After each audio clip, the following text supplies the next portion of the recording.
Dans le livre de Jean, chapitre 14, verset 26, il est écrit « Mais l'avocat, le Saint-Esprit, que le Père enverra en mon nom, vous enseignera toutes choses et vous rappellera tout ce que j'ai dit, pour vous. » Méditez sur ces paroles alors que nous nous embarquons dans un voyage d'exploration divine.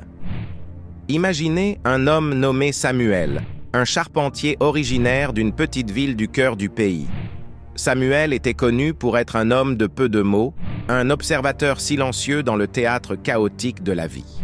Cependant, sous son extérieur calme, il entretenait une relation profonde avec le Saint-Esprit.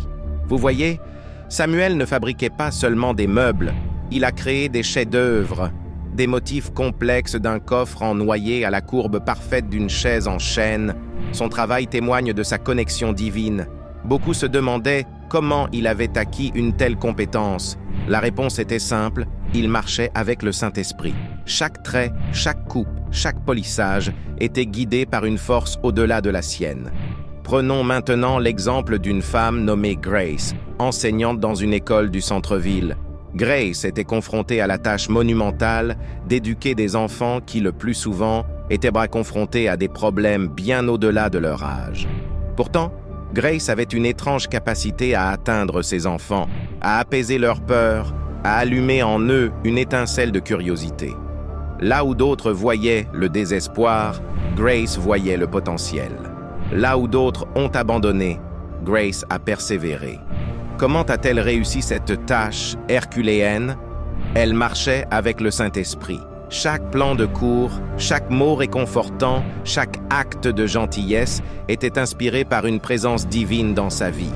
Chez Samuel et Grace, nous voyons le Saint-Esprit à l'œuvre, les guidant, les inspirant.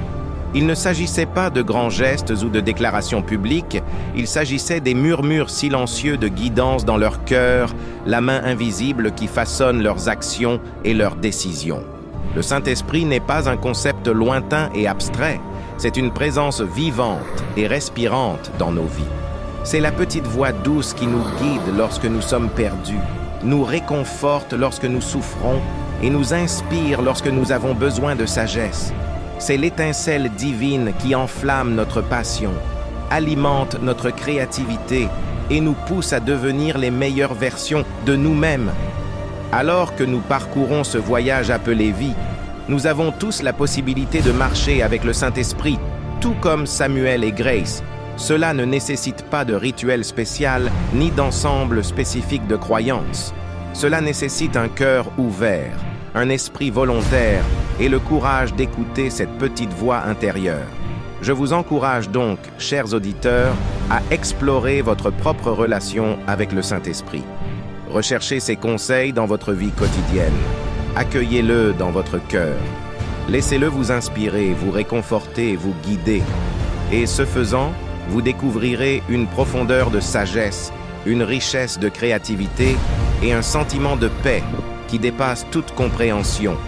Selon les paroles de l'apôtre Paul dans sa lettre aux Galates, « Puisque nous vivons par l'Esprit, restons en phase avec l'Esprit. » Alors, avancez avec foi, ouvrez votre cœur et commencez votre marche avec le Saint-Esprit dès aujourd'hui. Vous serez étonnés de voir où ce voyage divin peut vous mener. Si vous avez aimé, like, partage et abonnez-toi.